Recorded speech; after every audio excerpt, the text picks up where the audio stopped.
Let's come back together. People in the back, can you hear me okay? Awesome. Thank you so much. Hopefully you had a good little break. I'm Kristin Ziemke, and I am so glad to be here with you. I teach and I work in Chicago, but I spent a long period of my career teaching in rural Missouri as well. And so looking at not only the differences between urban and rural education, but also the similarities. Like there are some parallels between urban settings like Chicago and settings like this, or settings like rural Missouri. I have to admit to you all that I'm a little nervous because this is my first travel trip since March 6th of 2020. And so I'm discombobulated, being face to face with people outside the Chicago area. So bear with me, but it is so joyful to be here with you and to spend time back with the Rural Life Initiative. Like Nancy said, I've been working alongside this group since the very beginning with the first schools, and have just been inspired by all the growth and the energy from educators in this region. So thank you for the work you do every single day, especially in these unusual times, right? It's definitely a unique experience. I've been in Chicago for the last couple of years working on digital learning and remote learning support for the network of schools that I work with. And whereas I was previously in the classroom, during COVID, I was pulled out to do remote learning support. My specialty is thinking about digital learning in relation to literacy and in relation to inquiry-based practices. But now this year I'm back in schools and back in classrooms, which is really fantastic. I have a couple of books on literacy and inquiry and digital learning, and those are there. I'm going to reference them during our time together this morning as well as this afternoon. But I think, to get started, my heart and my home and my growing up years have been rooted in literacy. And I always like to say, I was raised by a principal that was a reader, and reading permeated all that we did. And years prior to when I joined her at this little Chicago public school, what they had found about 6 years previous was that the longer kids stayed at our school, the lower they performed on assessments. And so obviously, very troubling and alarming. But what she did was she really went back to the grassroots of literacy and what do kids need access to and how can we grow them as readers. And in a period of about 12 years, it went from being a underperforming school to one of the best schools in Chicago public schools. And it was just by getting at some of these bare basics of reading and literacy. And so now I look at everything through that lens of literacy instruction and those non-negotiables. Here's what kids need. This we believe about literacy instruction. And so just a couple of data points to share with you before we kick off today. What the research has found is that really sixth grade is that long-term predictor of success, right? So 82% of students who fail ELA in sixth grade will fail to graduate high school. And so we zoom in to, that first year of middle school or junior high and say, okay, what can we do about that? When we look at students who are failing in English in sixth grade, we can see that only 12% close that gap to graduate on time. And so this is where we absolutely need to look at where kids are and then implement some of those interventions to ensure that they get to that point of graduation. Here you can see third grade numbers on the left and sixth grade numbers on the right. And what we can see between readers who are struggling in the orange and readers who are successful in the green is that just a few extra minutes of reading per day has a dramatic impact on what kids are able to do. This is often referred to as the 6-minute rule. So when we think about kids who stay low, they're reading 14 minutes a day in third grade, 20 minutes in the successful readers, there's that 6-minute. Same thing in sixth grade, right? So if we look at what 6 more minutes a day of reading does, right?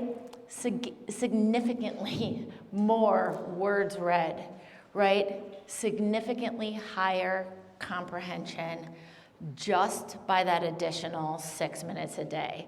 So I always think like, okay, what if like that's like our bare minimum as educators? If we say like every day my kids are getting at least 6 minutes, right? We're hoping they're doing reading outside of our class and in other subjects or at home. But what if we say automatically the last 6 minutes of every period we're reading to try to increase those words and to close that gap between kids who are non-readers and kids who are successful readers. It sounds so simple, right? Like 6 minutes, but it makes a whole world of difference.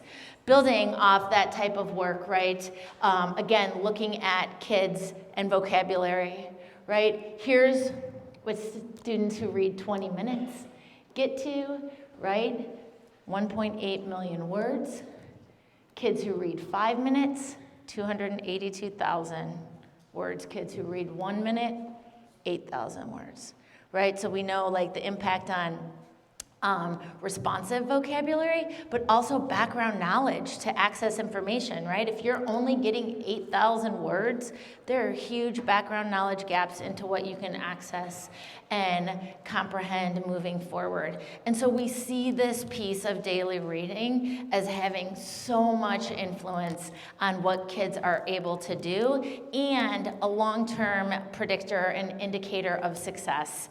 And I think like what really sells this point to me is across demographic, across socioeconomic groups, reading and reading engagement plays out in every demographic, right? So when we look at this, we're looking at high socioeconomic, right? Medium, low socioeconomic needs, but huge impact if we can look at this engagement piece as it leads up to reading. So just a couple of little nuggets to throw out there for you to marinate on as we do some inquiry and some reading work ourselves. But I think so much of this goes back to, you know, the longitudinal research on this. This has been something we've been looking at since the 40s, assessed critically in the 70s and 80s, and now we have more data than ever before. But Richard Allington came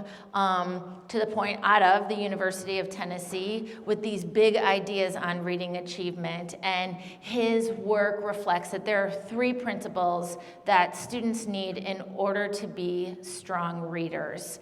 And they need volume, the opportunity to read a lot. The more you read, the better reader you become, right? Like, makes sense?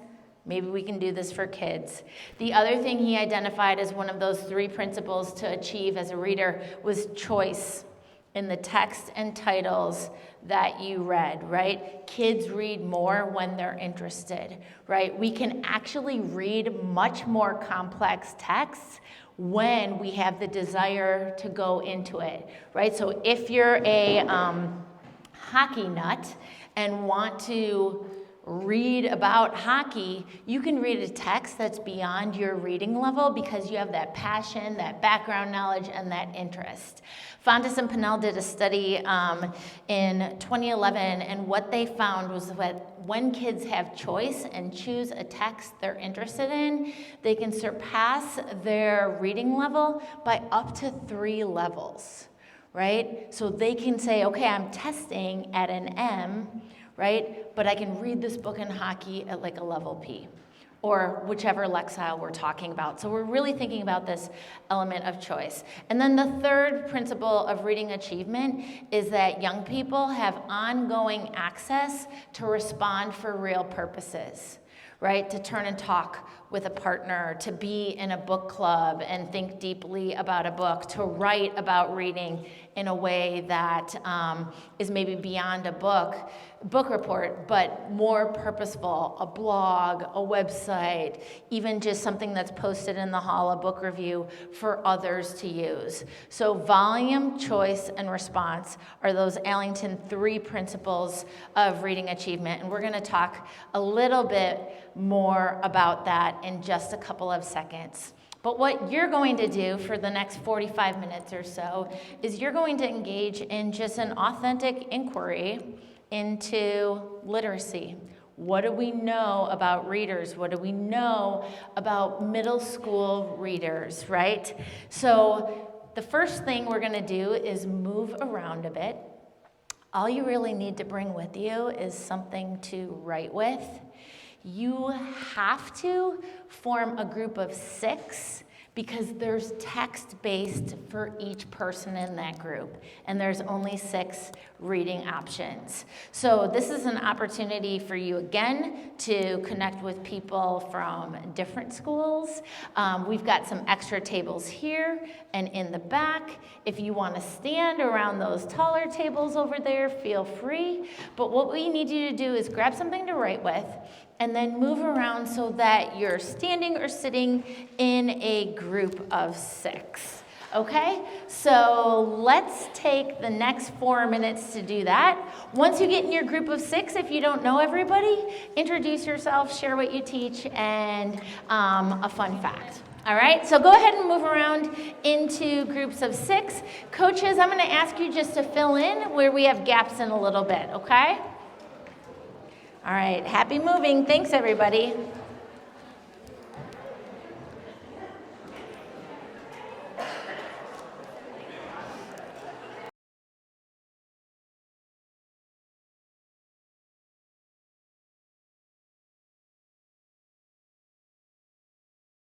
Hi, friends. So here's what you're going to do next. You're going to take one of the papers on your table, and you're going to go through and read it. As you read your text, please annotate it, right? Underline important ideas, circle, sketch, write, all right? Be thinking as you go and annotate what questions do you have about this text. What was a sentence or a big idea or a quote that jumped out to you? What connects to something that you've heard previously or your background knowledge? Okay? So we're going to take the next 6 minutes to go through and read. Some people might get through a little faster than others, so if you could just be quiet as your colleagues read, that would be best. So grab a text, start reading, and annotate as you go. Thanks, everybody.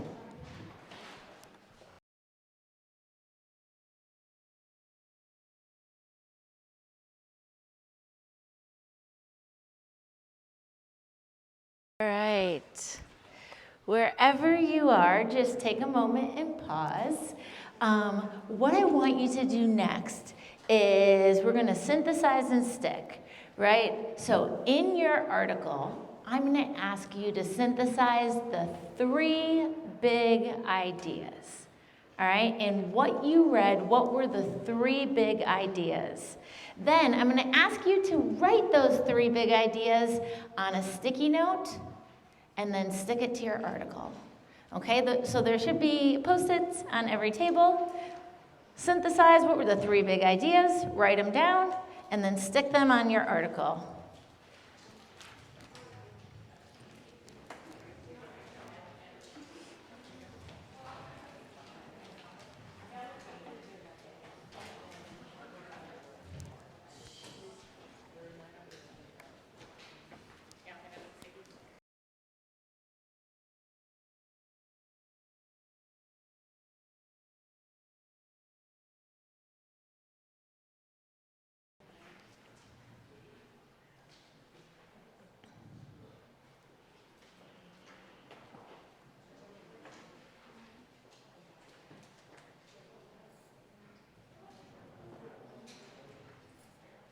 All right, so now that you've got your 3 ideas on top of your article, it's time for you to stand up, move around your table, and take a look at the big ideas from each person's article, right? So movement break, stand up, and then you're just gonna circle around your table and take a look at those 3 big ideas from each article. Ready, go.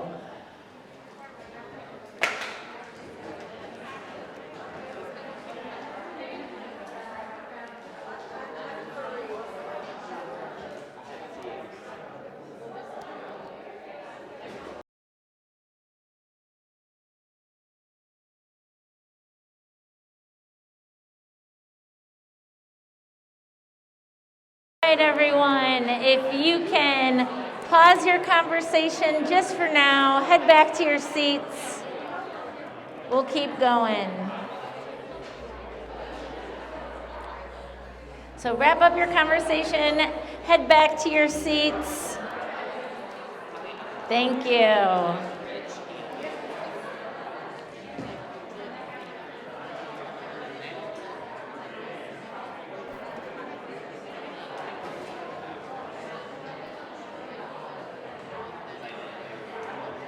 Alrighty, so we're gonna have more time to talk in a second, but for right now, we're going to interrupt your reading for a quick pedagogy update.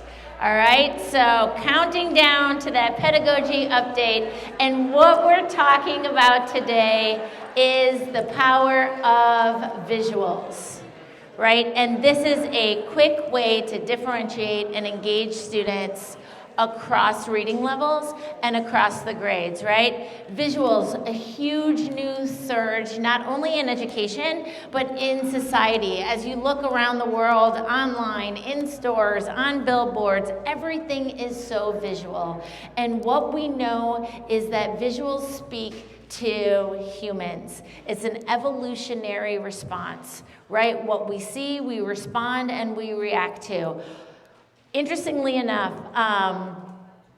84% of information in secondary school settings is presented to students orally, whereas only 11% of students prefer auditory processing as their modality for learning, right? So we know we need to share verbally and more, right? And so when we hear stuff, we remember 10%. When you see it, that increases dramatically to 65%. 65,000 times is how much quicker we start interpreting information that's processed visually. Again, evolutionary, right? You start reacting to imagery as it travels down your optic nerve before the information even gets to your brain, so that we know how to react and be safe. When we find that students learn best is when they have new material with some type of visual paired together so that they can remember and recall that visual image and say, oh yeah, that's when we were learning about fill in the blank, right? What we know from a ton of work out of the Stanford Design School, as well as Project Zero at Harvard, is that text plus visuals stimulate both hemispheres of the brain. This dual hemispherical thinking increases blood flow to the brain, resulting in more synapses or connections between the information, and the more neurological connections we have between the information, we can access it better later, we remember it for an extended period of time, and we transform the information into stuff that we can reuse.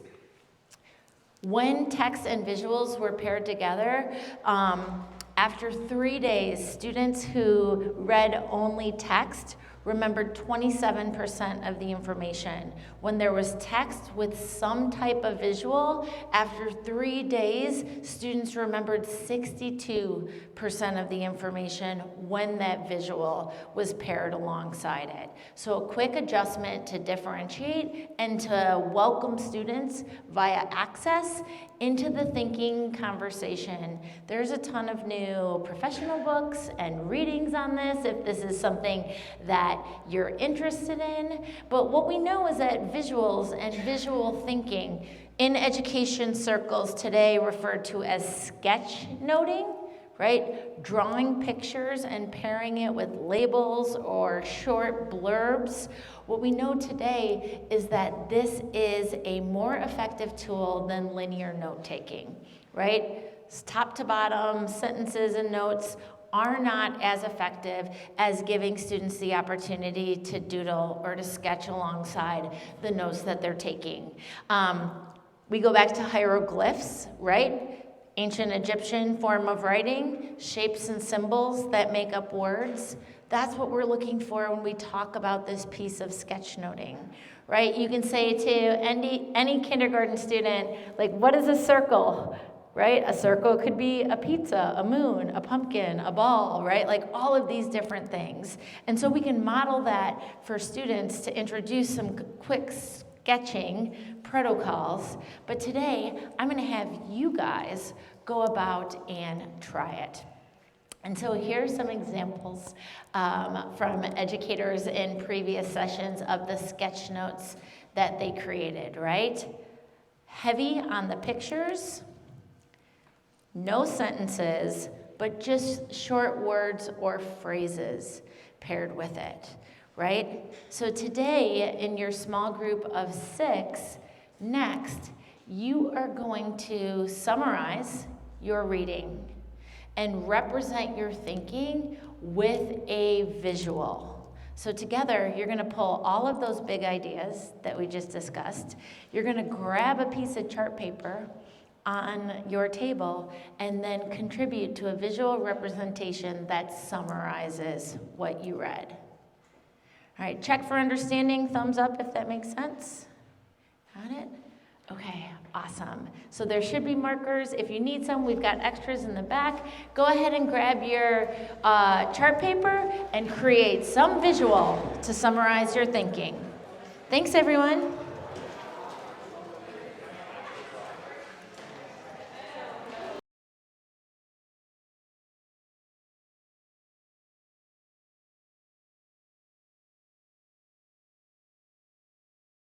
Everybody, make your final marks. Find your seat and let's come back together. You'll have a few more minutes to work on this in just a little bit. So if you're not finished, don't stress. It's not supposed to be high stakes or stress-inducing. Awesome.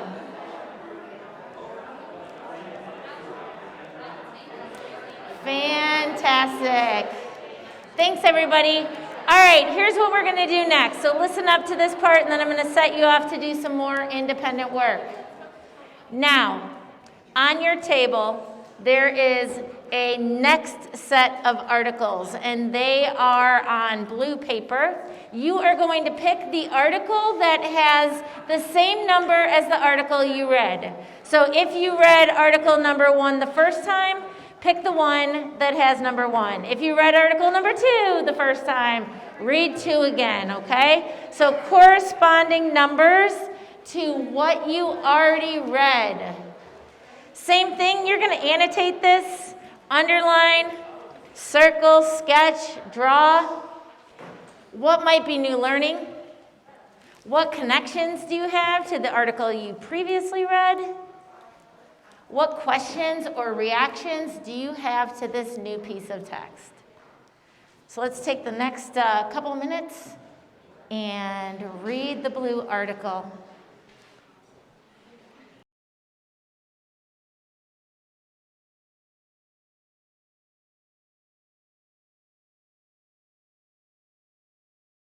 So now, in a turn and talk at your table team, just go around and share your takeaways from the second reading, right? Make sure everybody has an equal opportunity to share, so you're gonna have to do some time management, but just go around quickly and give those big ideas or takeaways from your reading.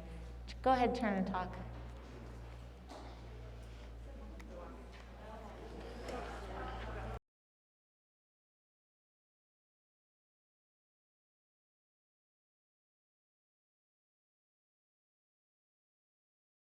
We've got 3 quick minutes to add on to your chart or to finish up your chart from previously. So go ahead, sketch, draw, and we'll come back together in 3 minutes.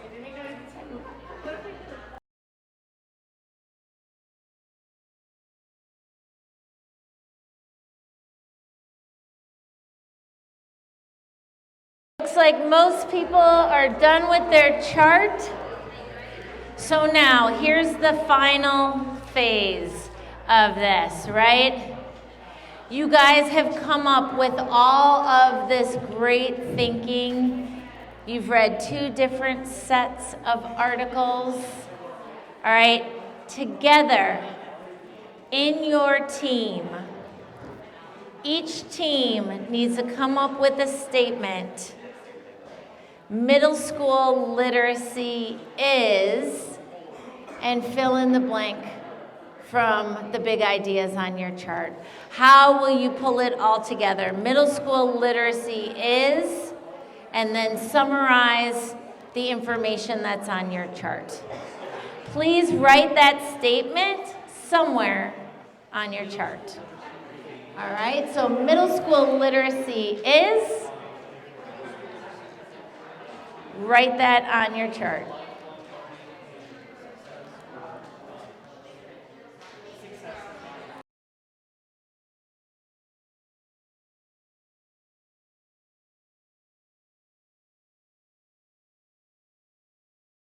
To finish your statement.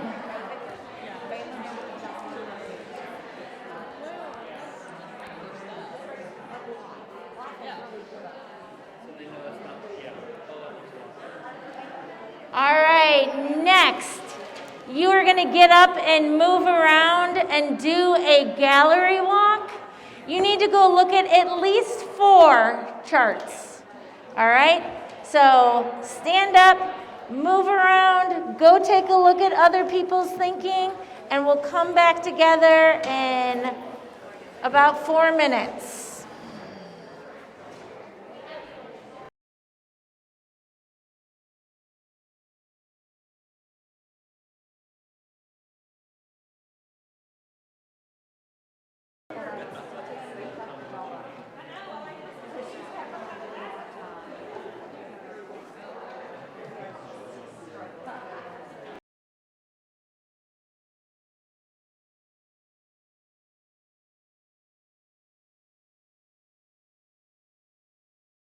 Tables, please do so at this time.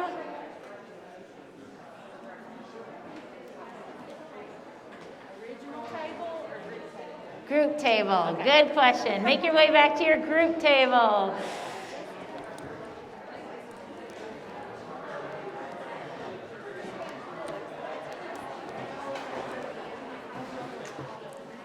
Thank you, everyone.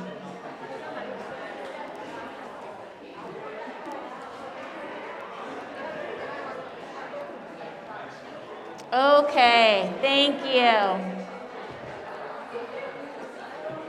We've got about 3 more minutes before our lunch break, so if you can just take your seat, that would be perfect. Thanks, everybody. Now, if you could please take your blue articles and flip them over to the words on the back, right? Choice, accuracy, comprehension, meaningful writing, peer-to-peer conversations, read aloud, right? These are Richard Allington's 6 things that middle school readers need every single day in order to become proficient. And the first time he published this study was in 1984. He's followed up and done it just about every 7 years since. But this article is from 2012, and here he summarizes these are the tenets that grow readers. There's a link to this study from ASCD on the Rural Life website under today's resources. It's just labeled Every Child, Every Day, but that's the collection of what you read that second time around. And so we go back to his principles of reading achievement, volume, choice, response, right? And add on those elements of peer-to-peer conversations, authentic writing. Today, when we look at like who the literacy gurus are and who we've studied, right? You read articles by so many of these people in that first round of writing. There are links to all the articles on the website also, if you want to go back and read the ones that you didn't have time to read today. And as we think about, how do we go about this process, what we're really looking to do with students and what you all engaged in for the last hour was David Pearson's research on active literacy. The more engaging and active we can make the reading experience, the better we do of differentiating for the learners in the room, creating entry through multiple modalities. And so we think about what you did today. You read 2 different articles, you annotated and marked up the text, you turned and talked with your think partners, you produced writing on the sticky notes and on your chart paper, you sketched, right, inferred and visualized in order to represent some type of image, and along the way you asked questions about the text, you summarized, you determined the most important information in each text you read, you synthesized, and you collaborated with your peers to go a little bit deeper in this learning process. And I think that's the piece we want to take with us back to the classroom. How can we make the reading experience more active for our students? I've got a little more to share with you after lunch today, but thank you for your thinking on this. If one member from the group could just take a photo of your chart, I'm going to have you upload that a little bit later. And then when you're done with your chart, you can just post them anywhere on the wall around this room in case people want to have another look today. But before we go any further, I'm going to turn it over to Teresa, and she is going to give you just a couple directions before our lunch.